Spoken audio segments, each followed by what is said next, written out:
Ladies and gentlemen, my name is Csaba Krasznai and I'm representing the Ludovika University of Public Service from Hungary. As I'm the responsible professor for our cybersecurity master program, I clearly see that how the different professions, including the officers who are serving in the military, secret services and the law enforcement, and the private sector's experts should meet and should work together. And based on the experiences of the Russian-Ukrainian war, the experiences in the cyberspace, that kind of cooperation is getting much more important than it was before. Following the experiences, what can be seen in Ukraine, and I want to quote here the Ukraine Cyber Defense Insights on Private Sector Contributions in the Russian Invasion study from Anushka Kaushnik, who is working for Globsec, and this very, very interesting study summarizes the major experiences of this armed conflict not so far from our border. So first of all, what can we see? The private sector contributions have built upon the complemented the extensive cyber resilience campaign of Ukraine. The Ukrainian government involved the private sector during the preparation phase, and this is very, very beneficial nowadays as the Ukrainian military and the Ukrainian private sector can work together.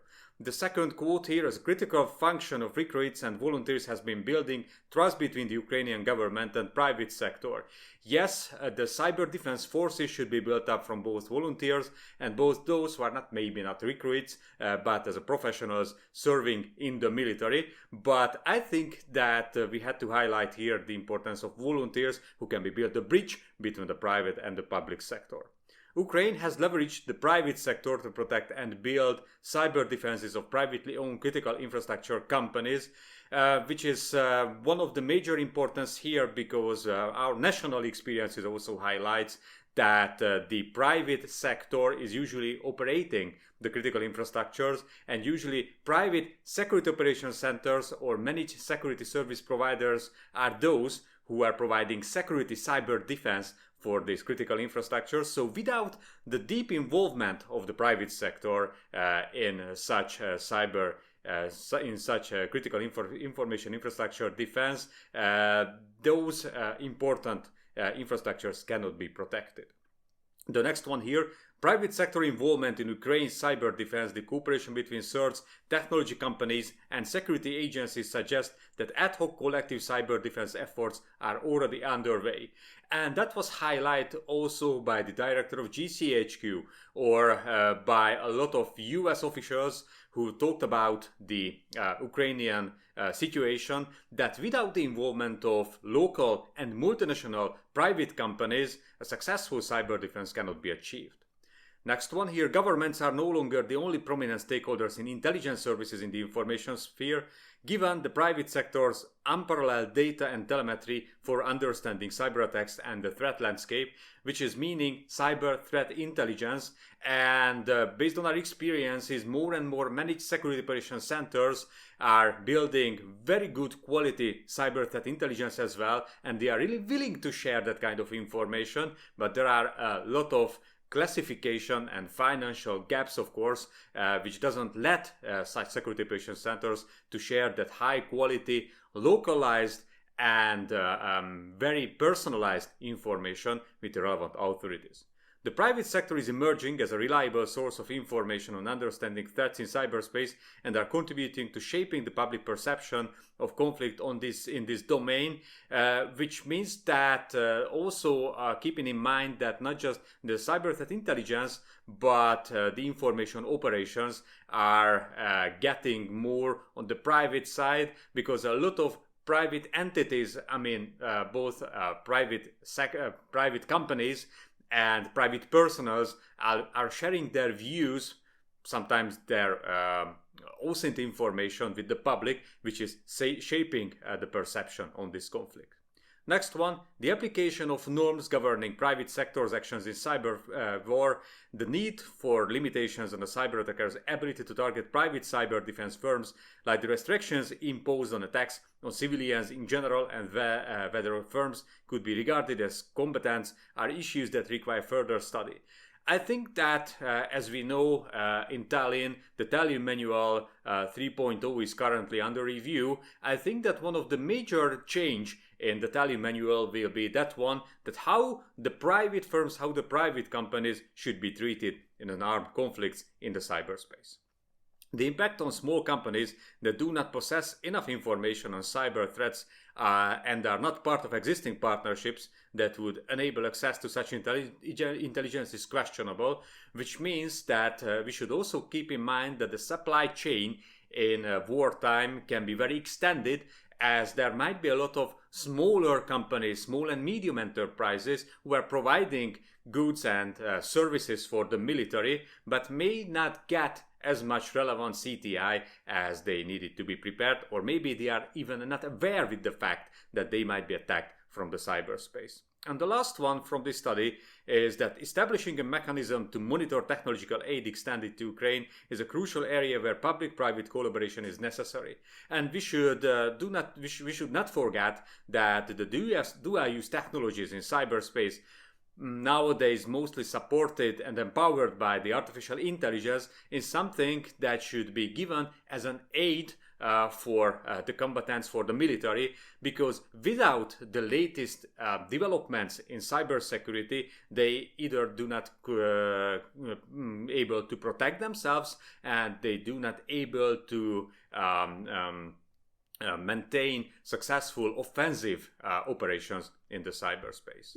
So from the European perspective, the European Union is really willing to strengthen that kind of cooperation between the civilians and the military. And that is why the European Union is currently working on some legislation and also some financial aid to build up the potential of the European security operations centers to be able to cooperate in national defense with the responsible authorities responsible for the internal defense, but also to cooperate with the military. Just two examples. Currently, what is on the table of the European Commission is the regulation of the EU Cyber Solidarity Act, which has, in the first point, has a proposal on the building up the European Cyber Shield, which is a pan-European infrastructure of national and cross-border SOCs.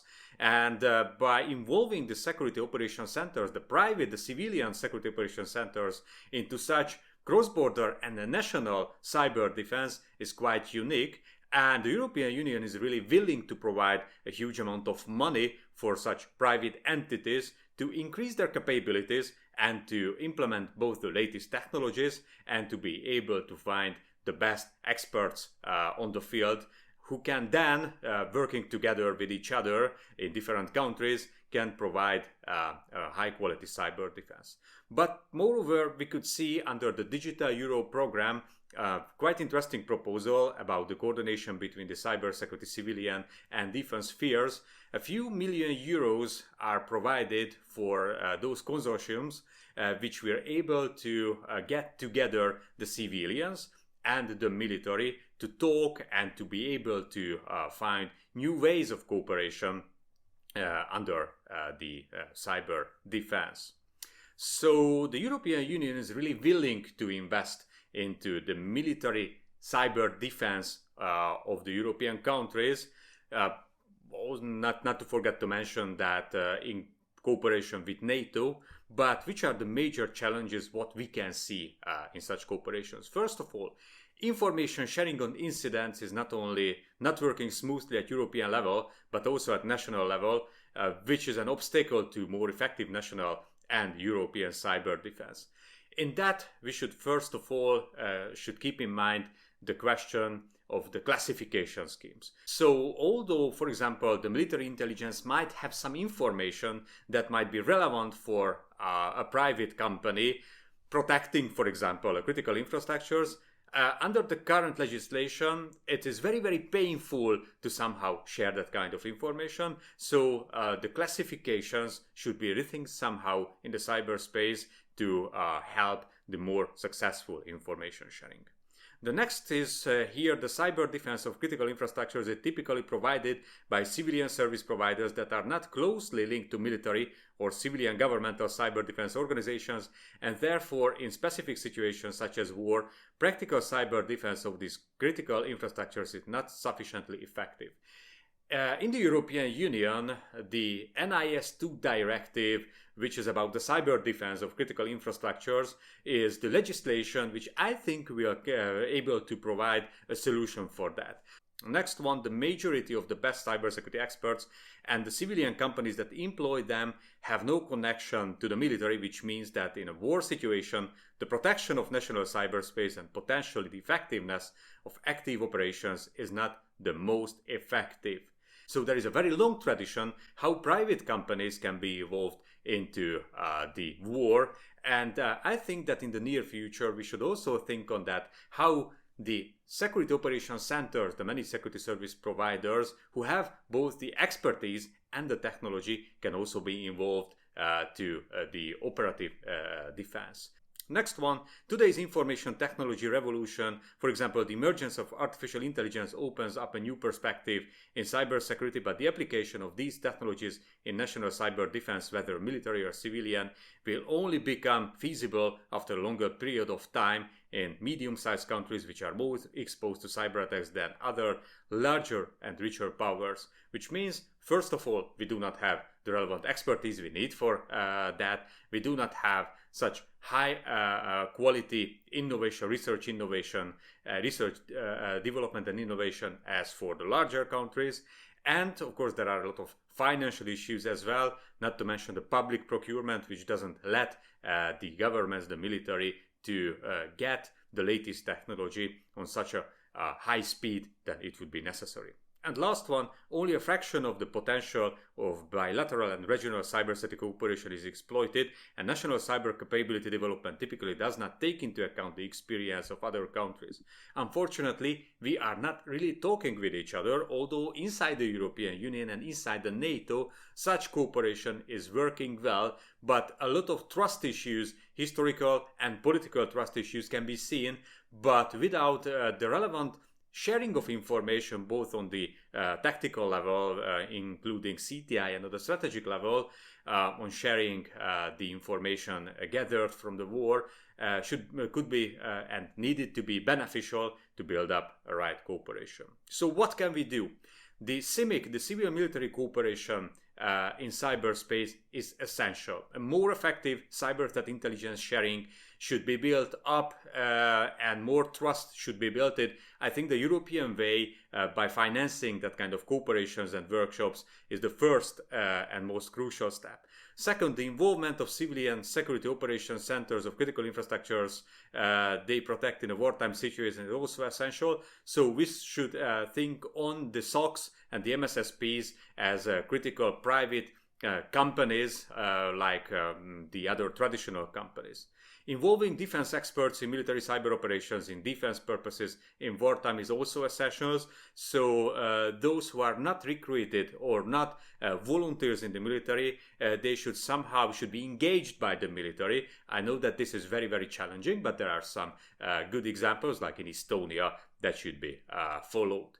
Incorporate state-of-the-art dual-use technologies into defense and offensive military cyber operations. That can be done by the involvement of the military into the daily operation of the security operations centers to at least see that how the latest technology can be used. And of course, the multinational companies who have such solutions should also provide some sneak peeks into their latest technologies for the militaries.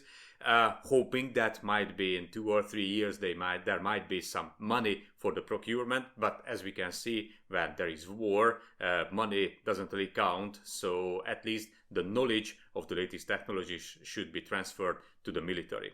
And to integrate best foreign experiences into national defense capability development is also a must. That is why I really appreciate that I could be here and I could share my views. Hopefully, these kind of experiences, these kind of national and European experiences can be help for you as well to work together with your national security operations centers and to involve them into the national cyber defense, including the military activities. Thank you very much for your attention, and I hope you enjoyed my presentation.